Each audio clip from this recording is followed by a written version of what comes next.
kind of tell how my dad came up in this country.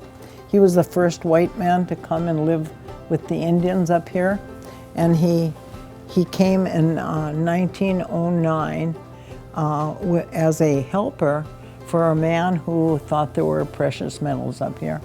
And he was an older man, and he was a prospector, and he advertised for a young man to come with him, carry his heavy mining equipment, pitch his tent, and cook for him. And my dad answered that ad and came. My dad he was born in Minneapolis, but they moved to the Malacca area when he was 2 years old, and that's where he was at this time.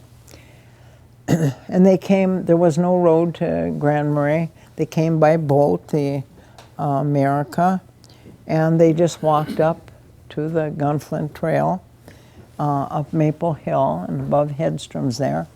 And as soon as they got along the trail, they would stop and drill, and this man would drill and looking for these precious metals, and they'd pitch their tent and stay there. And that all there were up here at that time were Indians. And of course the Indians were interested in what they were doing. They'd never seen anybody doing that, you know. There had been a Paulson mine up at Gunflint earlier, but it went by rail through to Canada, and so there really hadn't been too much stuff down on the lower trail. First of all, the Gunflint Trail got its name. There was, the Indians always trapped for animals, and the fur traders came in the spring, and they traded goods and money for their furs. And when the young men started trading for guns, they needed a gunflint to ignite the powder, to blow the, you know. And you can imagine what a godsend that was for them, because they were used to shooting deer and bear and moose and with bows and arrows. And so they were really happy to get these bullets. And before spring came and the fur traders came back, they would be hunting for something to make that spark. And so they'd be grinding down stones and everything. There was this old Indian down at Grand Portage who knew that there was a lake north of Grand Marais that had flat, layered rocks. And he thought they would make good because they're easy to break apart and that they'd work as good flints. So one day he decided to go there. And he made the Gunflint Trail.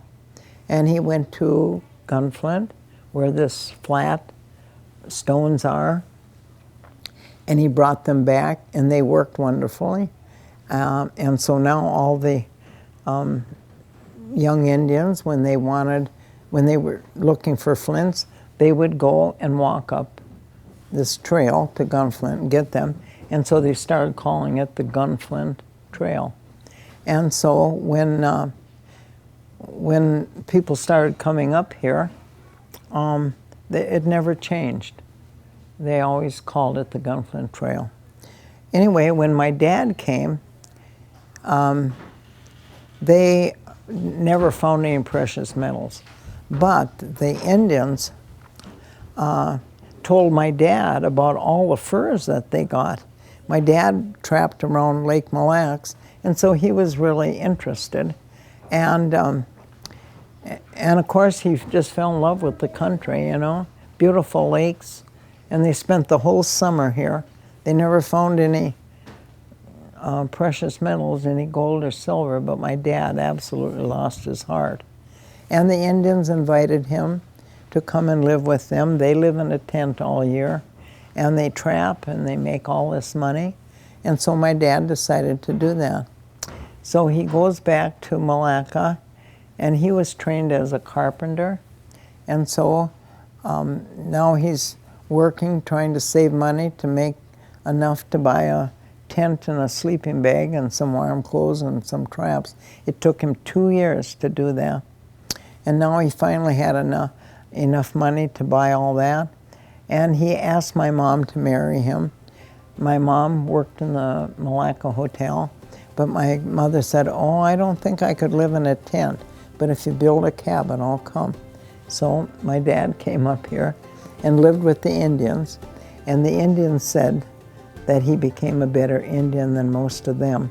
And I'm sure it was because he was young and ambitious